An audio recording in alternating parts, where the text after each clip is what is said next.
So I had your car on-road, had it off-road, fabulous. What drives you about this vehicle? I know your show's called The Drive. We're very driven back at Jaguar and Land Rover to produce the finest cars in the world. And we think that what we've produced with the new Range Rover is actually the finest car the world has ever seen. Both its on-road and off-road capability sets it apart from anything else that you can drive in the world today. When you built this vehicle, you knew you had to make it lighter, more powerful, better fuel economy. It's a all-aluminum space frame, and this is the first of its kind, isn't it? Yeah, it's the first aluminium SUV in the world. I mean, we've got experience with aluminium already because the XJ and the XK are aluminium. And making the car out of aluminium had two benefits. One is it allowed us to take 700 pounds out of it, which is quite a healthy diet to go on.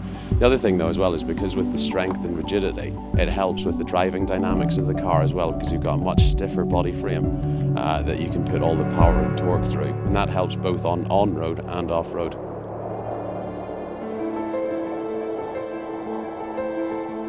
It feels very aircraft-like when I'm inside it. It's so quiet and it's so tight. How hard was that to achieve? That was very hard. I mean, the NVH team are very, very driven, as all of us are. And they were completely paranoid about sealing up every tiny little hole they could find on the car to make sure that there was no noise that got through there into the cabin. Aren't Range Rovers supposed to be able to go in water? Is that a problem? Yes and no. I mean, this car now can wade to a depth of 900 millimeters, or near enough 3 feet. That's 200 millimeters more than the outgoing car, which was already better than any other SUV in the world. We did have to take some precautions with that, so anything that's very sensitive that's required to actually allow the car to drive, we've actually had to make sure that it's above the 900 millimeters wade depth in the car. It has so many different variations of off-road capabilities with the control unit you have, and then the hill descent control and all the different capabilities that you had to build into that. Is it still as capable as what people think a Range Rover should be? Yeah, it's probably more capable now. We invented terrain response in 2004 because there was nobody else in the world that knew off-road like we did. And we've enhanced it further now. We've added an automatic mode. And what the automatic mode does is essentially looks at all of the sensor parameters and works out which one of the 5 terrain response modes is actually going to be most effective to get you where you want to go. Let's talk about the interior for a second. Beautiful job, comfortable, and now your big panoramic roof. How hard was this to actually package together and make it be strong enough to be able to still go off-road? I mean, this must have been a task. Yeah, it was pretty difficult because any time you cut a big hole in a panel, you affect the strength and rigidity of that panel, and that knocks onto the rest of the car.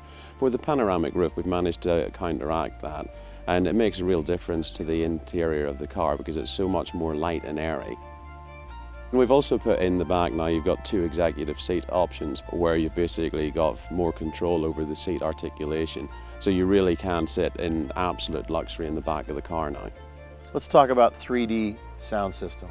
Well, we're first to market with the 3D sound system, working closely with our partners at Meridian.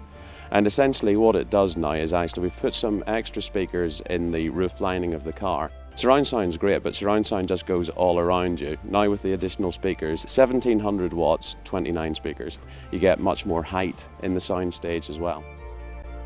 When I'm driving this vehicle on the road, it feels more like a super high-end automobile than an off-road vehicle.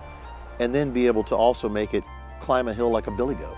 Yeah, I mean, we don't think that this car has got any direct competitors whatsoever. But what we did during the development process was that we looked at cars that did the best of everything in their specific field. And we targeted that to make sure that the new Range Rover was at least as good, if not better, than them.